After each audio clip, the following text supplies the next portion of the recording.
এই কোডের কথা আপনাকে কেউ বলবে না। সাপোজ ধরুন আপনার 10টা সিম আছে, 2টা সিম রানিং আছে, 8টা সিম বন্ধ আছে। যে 8টা সিম বন্ধ আছে সেই সিমগুলোতে যদি কেউ কল দেয়, তখন আপনার বন্ধ সিমের কলগুলো আপনার রানিং সিমের মধ্যে চলে আসবে।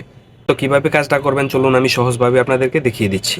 তো এরকম ইন্টারেস্টিং ভিডিও পেতে আমাদেরকে ফলো করতে পারেন এবং আমাদের ভিডিওটা আপনারা শেয়ার করে রাখতে পারেন, যা ভবিষ্যতে আপনার কাজে দিবে। তো চলুন ভিডিওটা শুরু করা যাক। আপনারা প্রথমেই যে সিমটা সবসময় বন্ধ রাখবেন সেই সিমটা মোবাইলের মধ্যে প্রবেশ করাবেন। প্রবেশ করানোর পরে আপনারা ডায়াল প্যাডের মধ্যে আসবেন। ডায়াল প্যাডের মধ্যে এসে ডায়াল করবেন **62**। এখন আপনারা যে সিমটা রানিং থাকবে সবসময় সেই সিমের নাম্বারটা এখানে উঠিয়ে দিবেন।